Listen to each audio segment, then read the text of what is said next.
Eto na naman po tayo, Attorney Ian Sia. Kinumpara po si Mayor Vico kay Isko Moreno sa kanilang panunungkulan po nung pandemic. Ano nga ba ito? Tara pag-usapan po natin. Pero bago po ang lahat, what's up po sa inyong lahat? Don't forget to like and subscribe po sa ating YouTube channel at tayo ay malapit na po mag 10,000 subscriber.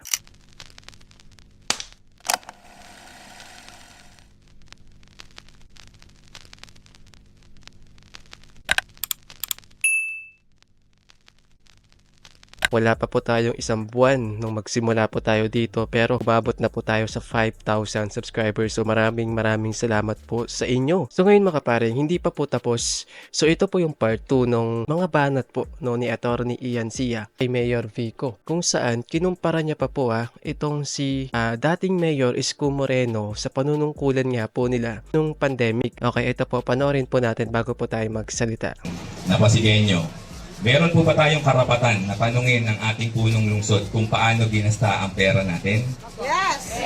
Meron po. Bawat isa ho sa atin.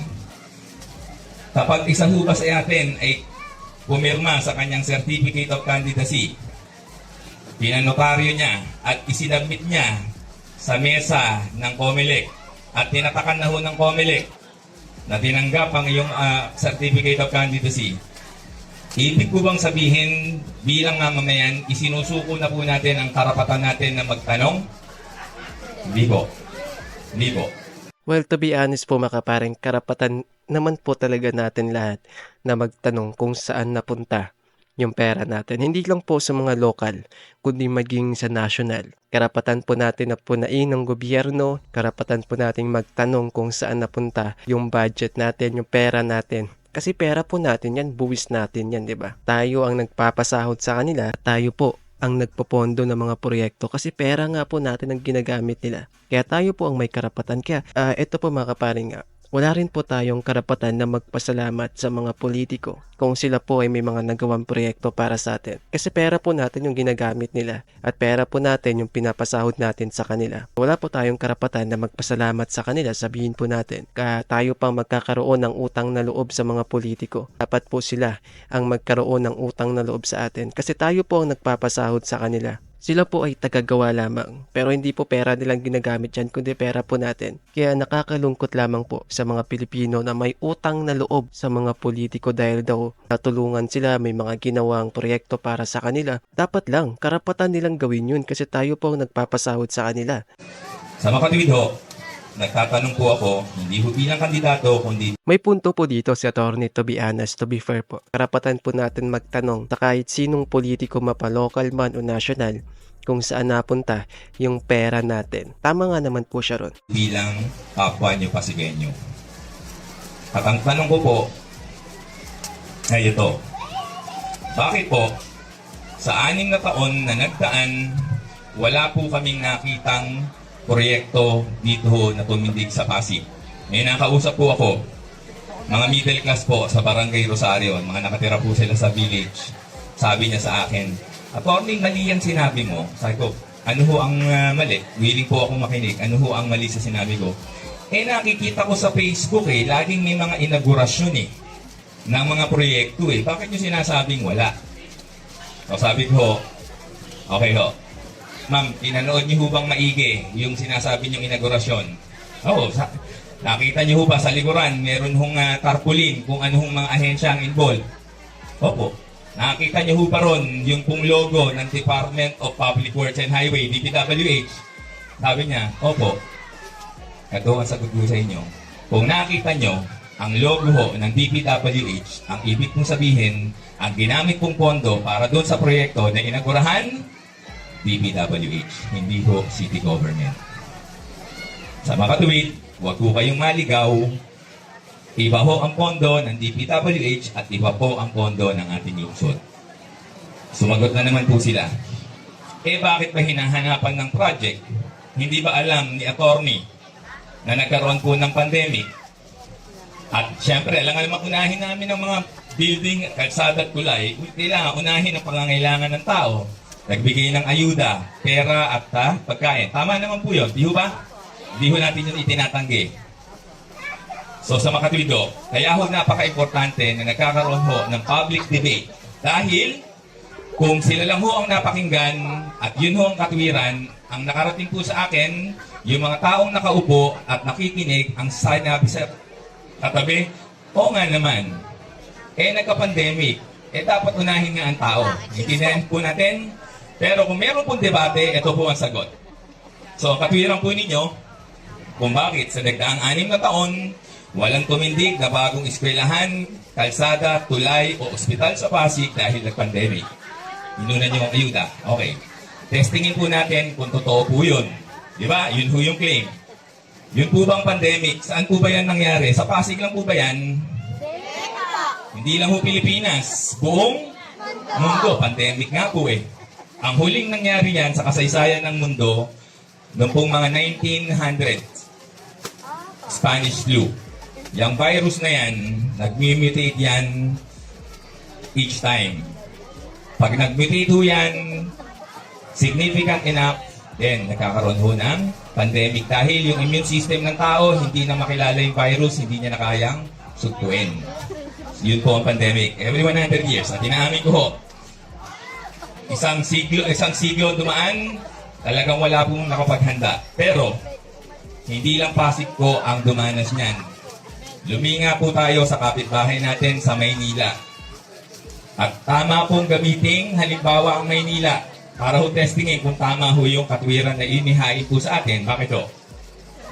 Si Mayor Escupo, 2019 nung siya po ay maupo. Naalala po nyo? Yes! 2022, in 3 years, Pandemic yan sa tumayo na po siyang mayor dahil tumakbo po siyang presidente ng Pilipinas. Di ba? Naalala po natin yan. Okay. Yung pong ating kasalukuyang nakaupo, 2019 din nung sila po ay manungkulan. Tama po ba? Okay. Ano ho ang pagkakapareho at pagkakaiba ng Maynila at ng Pasig?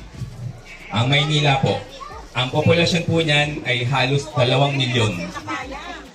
Ang Pasig ho, kalahati, halos 1 milyon. Ano pa ho ang pagkakaiba? Nung tumayo po, at ako ho, pasintabi po sa mga nakasuporta po sa mga dati nating mayor, kailangan po magsabi ho ng tapat. Dahil, bagamat nakapagsalita ho ako ng maling biro at may nagalit, hindi po tayo nagsisinungaling pagdating po sa mikropono. At ano po ang katotohanan? 2019 ho, nung tumayo si Mayor Bobby, hindi ho ako makayusebi noon. In fact, kung naalala nyo, 2016, kami po ang magkatunggali ni Congressman Ricky. Naalala po nyo? Pero nung tumayo po, sa upuan niya ang ating mayor noong 2019, magkano po ang iniwanang pera sa ating mga Pasigueño? 17 billion. Sa Maynila po, nung tumayo po si Presidente Erap bilang mayor, magkano po ang naiwang pondo sa Maynila? Zero balance po yun. Kinumpara po ni Atty. No?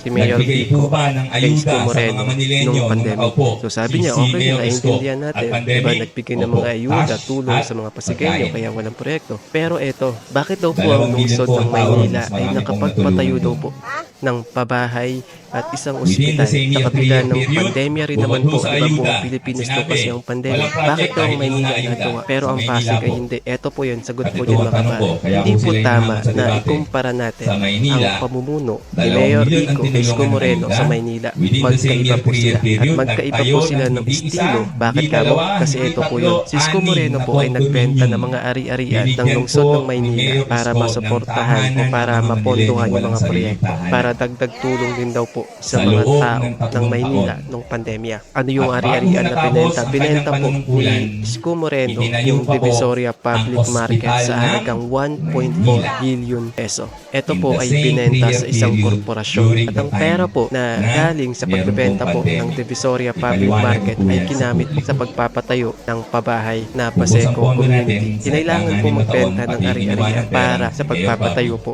o para mapondohan yung pabahay. Wala So po bukod tayong pa po sa nakitang Divisoria Public Market, Ayon sa mga reports, bawat ayon isa sa po, mga sources, isang meron pa bulan, raw po ng mga bibigyan ari-arian po na ako binenta si Isko Moreno na bilyon din po ang halaga. So ang dahilan naman po ni Isko Moreno kung bakit niya binenta ang Divisoria Public Market ay hindi na raw po ito kumikita. So hindi na raw po kumikita kaya binenta niya nang sa ganun ay mapakinabangan pa rin yung kita na manggagaling doon na makakatulong daw po sa mga Manileño. So yun po yung dahilan ni Mayor Isko Moreno dati kung bakit niya binenta ang Divisoria Public Market at ilan po sa mga ari-arian na ibinenta niya rin po na ginamit niya naman para ponduhan yung mga proyekto kagaya po ng pabahay at yung ospital po ng Maynila. Pero bukod pa po dyan, umutang rin po ang lungsod ng Maynila sa pamumuno po ni Isko Moreno nung pandemya ng 25 billion peso. So ano nga po ba yun? Eto po yun. 10 billion pesos po ang inutang mula po sa Land Bank of the Philippines noong 2019. 5 billion naman po mula sa Development Bank of the Philippines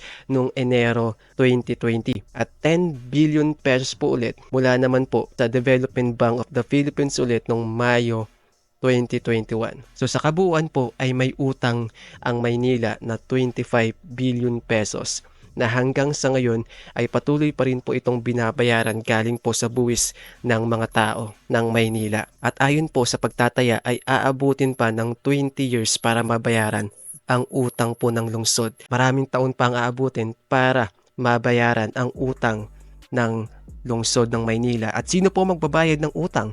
Syempre, ang mga tao po sa Maynila, ang mga Manileño, manggagaling po sa buwis nila ang gagamitin para ipambayad sa utang na iniwan po ni Isko Moreno. Ano pong kaibahan niya sa lungsod ng Pasig kay Mayor Vico? Hindi po kailangan magbenta ni Mayor Vico ng mga ari-arian para matugunan ang mga pangangailangan ng mga Pasigueño. Yun po ang pagkakaiba nila kaya hindi po tama na ipagkumpara po natin si Mayor Isko kay Mayor Vico kasi magkaiba po sila ng pamumuno. So yun po ang nangyari. Nakapagpatayo nga po ng pabahay at isang ospital si Isko Moreno. Nabaon naman po sa utang ang lungsod ng Maynila at ibinenta po ang ilang mga ari-arian ng lungsod. Yun po ang ginawa ni Isko Moreno na hindi po binanggit ni Atty. Ian Sia. At hindi niya rin po binanggit na hindi po nangutang si Mayor Vico para matugunan ang mga pangangailangan ng mga Pasigueño nung pandemic. Eto po, ang Pasig po ang kauna-unahang lungsod na nakapagbakuna po sa mga senior ng 100% sa pamamagitan po ng house-to-house at transportation, libre pong transportasyon sa mga may kapansanan at house-to-house vaccination po sa mga bedridden. At bukod po dyan, ang Pasig din po ang kauna-unahang lungsod noong 2021 na nag-aproba ng vaccination mula po sa DOH at WHO. During pandemic rin po kaagad kinonvert ang isang hotel para sa isang quarantine facility para po sa mga pasyente na meron lamang pong mild symptoms. Eto pa po mga kaparing, nagbigay din po ang lungsod ng Pasig dati nung pandemic ng hazard pay, overtime pay at full salary po sa mga frontliners po ng Pasig, sa mga empleyado po ng Pasig at maging sa mga kontraktual. Bumili rin po ang lungsod ng Pasig ng mga drones para mag-disinfect po sa mga pampublikong lugar o sa mga lansangan.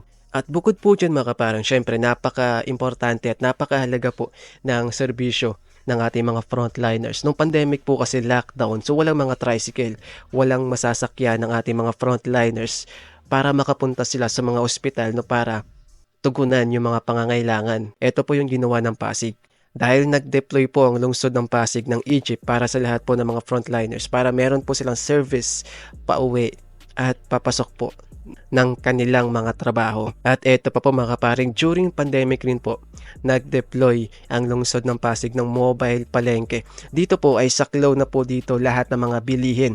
So, ito po ay nag-iikot sa lahat po ng mga barangay. So, lahat po ng mga barangay may mga mobile palengke po na nag-iikot kung saan hindi mo na kailangan pang magpunta sa mga grocery store o sa mga palengke para lang bumili ng mga pagkain.